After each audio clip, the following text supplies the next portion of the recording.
अब पासपोर्ट बनवाना महज शहरों तक ही सीमित नहीं रहा, बल्कि प्रदेश के ग्रामीण अंचलों के नागरिक भी इस सुविधा का लाभ ले सकेंगे।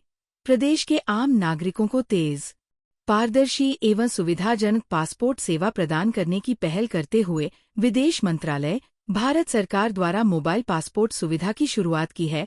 इसी तारतम्य में राजधानी भोपाल स्थित क्षेत्रीय पासपोर्ट कार्यालय में क्षेत्रीय अधिकारी द्वारा शीतांशु चौरसिया द्वारा नवीन मोबाइल पासपोर्ट वैन का अनावरण किया गया, जिसका उद्देश्य वेबसाइट रजिस्ट्रेशन के माध्यम से सरल व सुगम प्रक्रिया के साथ दुर्गम इलाके के नागरिकों को पासपोर्ट सुविधा का लाभ पहुंचाना है।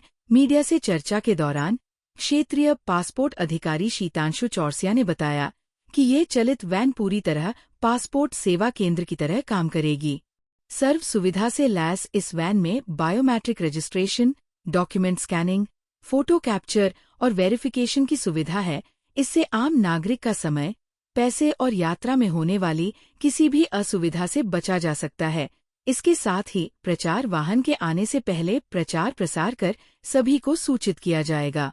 मोबाइल पासपोर्ट सेवा की शुरुआत की गई है, जो दुर्गम लोगों के लिए भी सुविधाजनक है। इतने सालों बाद इस तरह की क्या बताना चाहिए, किस तरह से? बेसिकली भारत सरकार विदेश मंत्रालय की ये पहल है कि हम लोग ज़्यादा से ज़्यादा क्षेत्रों को, जो दुर्गम क्षेत्र हैं, जो डिफिकल्ट टेरेन है या फिर ऐसे एरिया हैं मध्य प्रदेश में जहाँ पे हम लोग पासपोर्ट सेवाएं किसी कारणवश नहीं दे सकते हैं, तो वहाँ के लोगों को सुविधाएं देने के लिए भारत सरकार विदेश मंत्रालय ने पासपोर्ट सेवा वैन का जो प्रावधान है वो रखा है। तो अब हमारे मध्य प्रदेश के सुदूर इलाके और ऐसे इलाके भी जहाँ पे हमारी रिक्वायरमेंट ज़्यादा है वो भी हम उससे कनेक्ट कर सकते हैं। किस तरह की जो सुविधा है वैन के अंदर? तो वैन में बिल्कुल एक चलता फिरता ऑफिस है, जैसा पासपोर्ट सेवा केंद्र में होता है। पासपोर्ट सेवा पोस्ट ऑफिस केंद्र में पोस्ट ऑफिस पासपोर्ट सेवा केंद्र में होता है, बिल्कुल एग्जैक्टली वैसा ही इस ऑफिस में भी काम होगा। इसमें 2 काउंटर बनाए गए हैं, काउंटर ए, काउंटर बी। काउंटर ए जो बनाया गया है उसमें जो भी एप्लीकेंट होंगे उनका बायोमेट्रिक लिया जाएगा, उनका चेहरा फोटो खींची जाएगी, उनके डॉक्यूमेंट सारे स्कैन करके अपलोड किए जाएंगे। और बगल में जो काउंटर बी है उसमें उसके वेरिफिकेशन भी की जाएगी।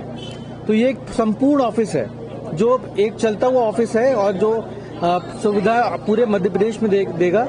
दूसरी सबसे इम्पोर्टेंट चीज ये है कि इसका अप्लाई करने का तरीका भी सेम है। हमारी वेबसाइट में जैसे बाकी ऑफिस में एप्लीकेशन हम लोग देते हैं, सेम इसमें भी जो भी एप्लीकेंट होगा उसको पहले ही हम लोग प्रचार प्रसार से बता देंगे कि इस क्षेत्र में पासपोर्ट वैन इस ड्यूरेशन में रहेगी। तो बेसिकली उसमें एक एड्रेस हम फिक्स कर देंगे। जैसे मान लीजिए जैसे कि राजगढ़ है, राजगढ़ में भी कोई पासपोर्ट सेवा केंद्र नहीं है, तो वहाँ पे क्या होगा, राजगढ़ में हम एक लोकेशन दे देंगे, जिस लोकेशन पे पासपोर्ट सेवा की जो वैन होगी वो उसी जगह खड़ी रहेगी और उसके बाद एप्लीकेंट जो होंगे वो वहाँ पे आएंगे और अपनी सारी सुविधाएं ले सकते हैं। वेबसाइट पे इसकी जानकारी रहेगी, वेबसाइट पे इसके अपॉइंटमेंट रिलीज किए जाएंगे, एप्लीकेंट को अप्लाई करना पड़ेगा। और हम लोग वेबसाइट passportindia.gov.in है और हम लोग इसमें जो वैन भी है वो ऐसा नहीं कि चलते चलते अपॉइंटमेंट हो रहे हैं। The point is that it is हम लोग सारे एप्लीकेंट को उस जगह तक हम सुविधा लेके आ रहे हैं। पुराने जो पासपोर्ट थे जो रिन्यूअल होने कई लोगों के उसका क्या प्रक्रिया, उसका क्या होगा? पुराने पासपोर्ट तो पासपोर्ट पुराने हो जाते हैं, उनको तो री इशू का प्रक्रिया रहती है। उसमें बेसिकली आपको वही वेबसाइट पे जाके आपको अप्लाई करना पड़ता है पासपोर्ट री इशू के लिए।